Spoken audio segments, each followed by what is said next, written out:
Hello to everyone. My name is NC Lightworker, and I am basically a light worker by trade. A light worker is someone who has received a calling from the Most High God and has been entrusted with the duty to light the pathway for God's people. I do not have any religious affiliation, nor am I affiliated with any group or organization. Also, I do not respond to any questions, comments, or emails because as a light worker, I'm only here to present the information. The ideas expressed in this commentary are from a conscious viewpoint. Thank you for tuning in, and let's get started.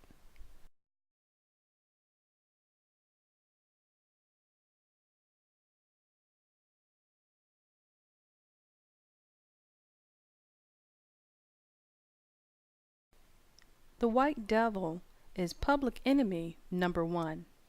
Wait for it, wait for it, wait for it. Well, just in case you were wondering, no, I'm not a member of the Nation of Islam. No, I am not a card-carrying member of the Black Panther Party. And no, I am not a racist because racism does not exist. Now, the enemy is indeed the white devil, but let's dig deep and raise our level of consciousness to examine why this is true. So let's start with the concept of race.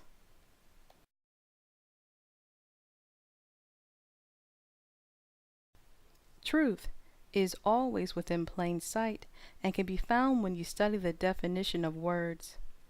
Race, a category of humankind that shares certain distinctive physical traits.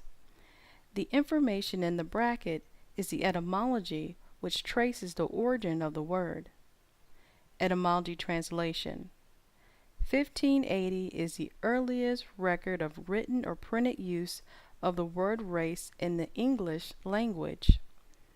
Basically, prior to the year 1580, an Englishman, who was more than likely a world traveler, came up with the concept of race but needed a word to attach this concept to.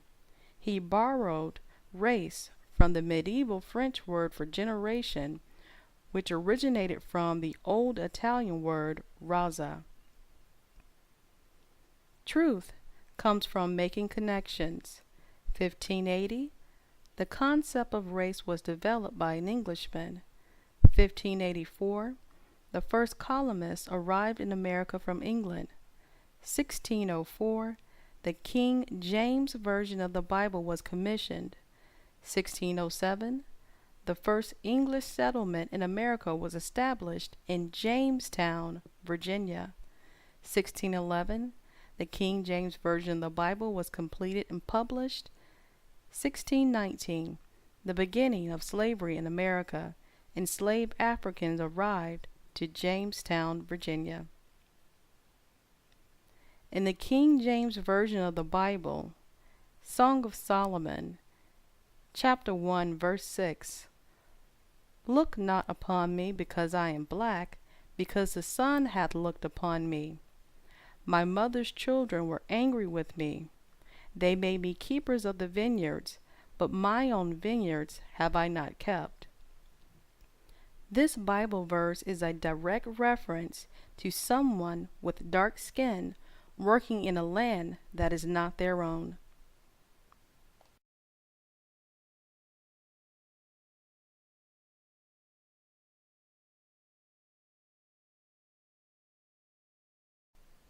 We live in a world of real and imaginary. The concept of race is man-made, therefore it is imaginary, because prior to the year 1580, there was nothing. Race did not exist. Any other concept that stems from race, such as racism, racial divide, etc., is also imaginary by default. Our ancestors never categorized themselves according to skin complexion and physical traits. One of the many ways the Most High God communicates with us is through nature. If a certain concept can be observed in nature, then it is real. The Most High God obviously loves color and variety. Since this is clearly reflected in nature, it would only make sense that His people would naturally have different skin complexions and physical attributes. Also, when the Most High God creates, He never creates just one of anything. Is there only one planet in the universe? No. Is there only one type of flower? No. Is there only one species of lion? No. You can learn a lot when you take the time to observe nature.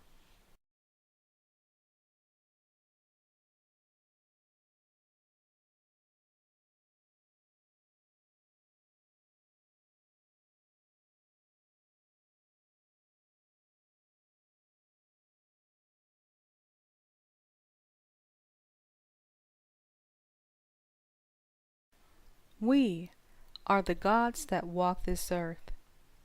When you do not have knowledge of your true identity, you will continue to hold on to these bullshit imaginary titles that were assigned to our people by an Englishman who had absolutely no spiritual or cultural connection to our ancestors. You are not Asian. You are God. You are not African or African American. You are God. You are not Caucasian. You are God. You are not Hispanic or Latino. You are God. You are not Native American or Indian. You are God.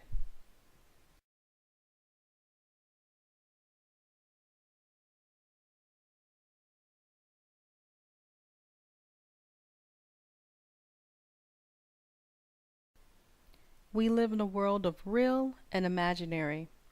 In the words of William Cooper, in order to understand your enemy, you have to understand the weapons they use against you. This is very important. The enemy's main objective is to convince you that the imaginary is real. This is done by using false terminology and concepts and through orchestrated events.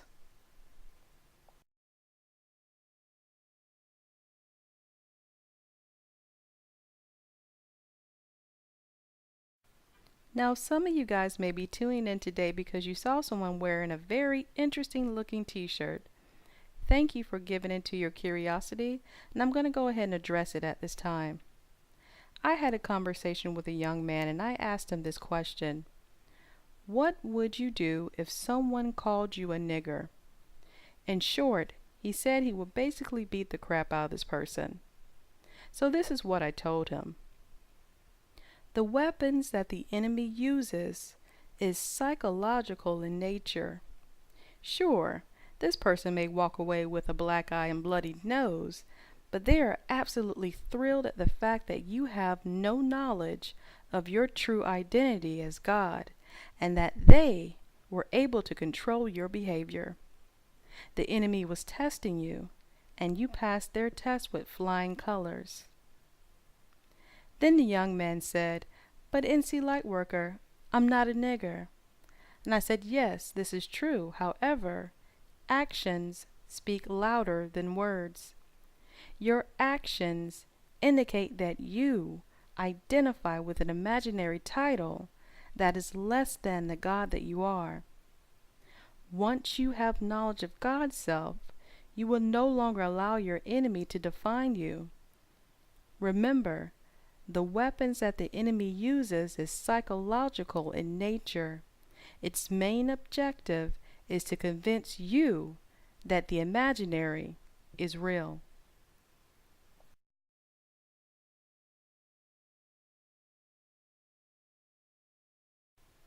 Okay, now back to the t-shirt. In order for the imaginary to seem real, the enemy has to do something special. They have to put hype behind it. This is why a taboo has been placed on the word nigger. We don't actually say the word nigger because we've been conditioned to say the N-word. Since the word nigger is man-made, therefore imaginary, the only power that this word has is what you choose to give it.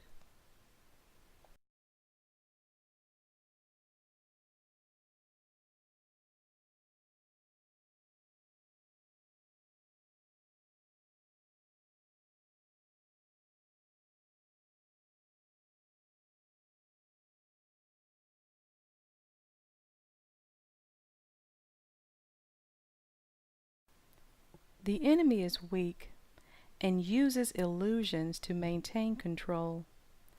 Anything that reinforces the false concept of race is part of the illusion. This includes the bullshit Black Lives Matter movement and the fake news stories of black men being killed by police. These are examples of the enemy using orchestrated events. So let's dig a little bit deeper. We live in a world of real and imaginary. Is there a coincidence that every police shooting of a black man is somehow conveniently caught on video, and these videos are being immediately released to the public? The enemy has been trying to orchestrate a race war for some time now. Anyone with a law enforcement background knows that with a real police-involved shooting, you are never going to see the video before a trial and or full investigation has been completed. Also, the likelihood of the video being released to the public after the fact is still slim to none. Think about it. Do you recall seeing videos of police-involved shootings prior to this quote-unquote epidemic of black men being shot by police, which is prior to Trayvon Martin? Even if the video was filmed by a bystander, a judge can prevent the news media from releasing it to the public. These fake police shootings are not being tried in a court of law because no real crime occurred. These orchestrated events are being tried in the court of public opinion. Again, we live in a world of real and imaginary.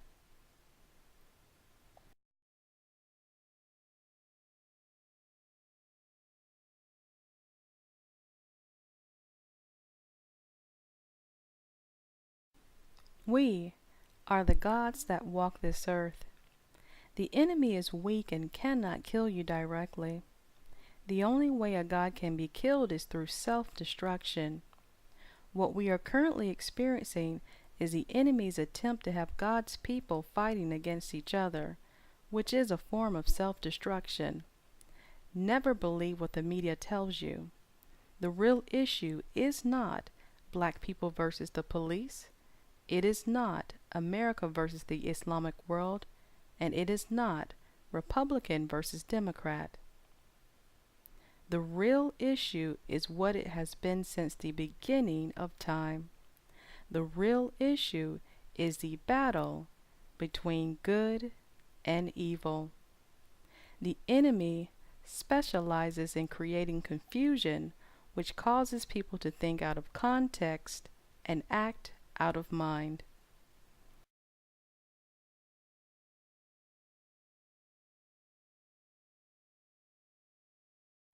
Okay, so back to that white devil.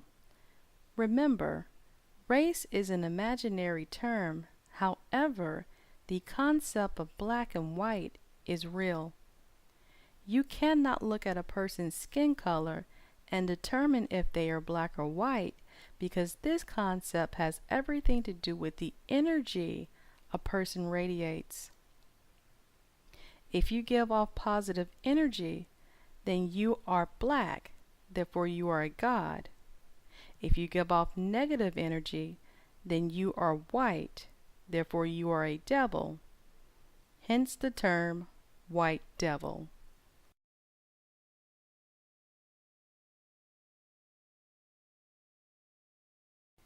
Attention all quote-unquote African and African Americans.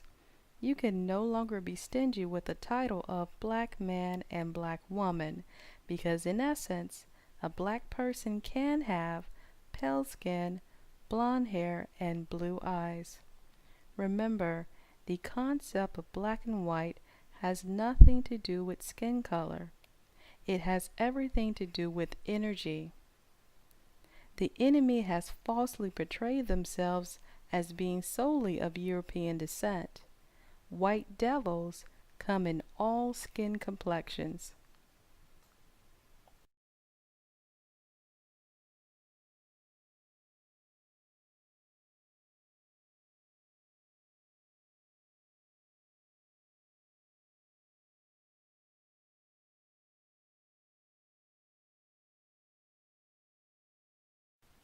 Absolutely. In the book of Genesis, it indicated that darkness existed before the Most High God created light. The Most High originated from that dark matter in order to create heaven, earth, and everything in it. This dark matter can be found in all living organisms on earth in the form of melanin.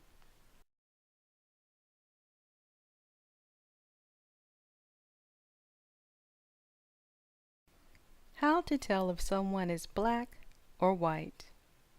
Now, the reason why certain sayings like history repeats itself and you reap what you sow have stood the test of time because, well, it's the truth. In order to tell if someone is black or white, you have to look into their soul. This is why we have the saying, the eyes are the windows to the soul. It is very important to always give someone direct eye contact. You will immediately be able to feel the energy they exude, and their energy will automatically connect with yours. If they are a white devil, then of course, there will be no connection. Now, we do energy checks all the time, so let me give you an example. You're walking down the street and you make eye contact with someone, and they give you a smile or that universal "what's up" head nod, and then you give it back to them. Well, guess what? You just did an energy check. You checked to see if this person was black or white.